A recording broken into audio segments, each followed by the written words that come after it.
सोचो एक कॉलेज में स्टूडेंट ने प्रिंसिपल के अगेंस्ट कंप्लेन की कि प्रिंसिपल ने उसके साथ अनफेयर ट्रीटमेंट किया है। लेकिन इंक्वायरी का डिसीजन कौन ले रहा है? वही प्रिंसिपल। अब बताओ बच्चों, ये फेयर है? अगर किसी पर्सन के अगेंस्ट कंप्लेंट है और वो कंप्लेंट को इन्वेस्टिगेट भी करे और वही फाइनल डिसीजन दे, तो क्या स्टूडेंट को फेयर जस्टिस मिल पाएगा? ऑब्वियसली नहीं। अब इसी फेयरनेस के प्रिंसिपल को लॉ की लैंग्वेज में कहते हैं नेमो जुडेक्स इन क्वाजा सुआ। ये एक लैटिन टर्म है जिसका मतलब है no one should be a जज in his own cause. Hey everyone, this is advocate Farheen Ansari and welcome back to the channel.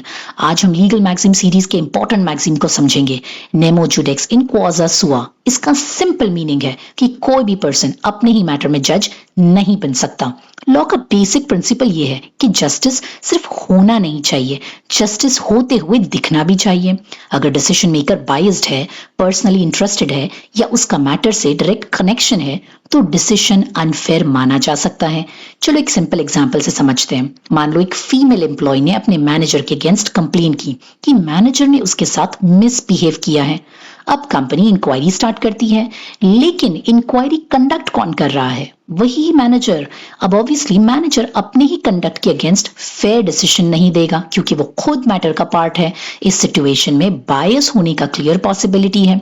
इसीलिए लॉ कहता है कि डिसीजन मेकर न्यूट्रल और इंडिपेंडेंट होना चाहिए। यही है नेमो जुडेक्स इन क्वाजा सुआ।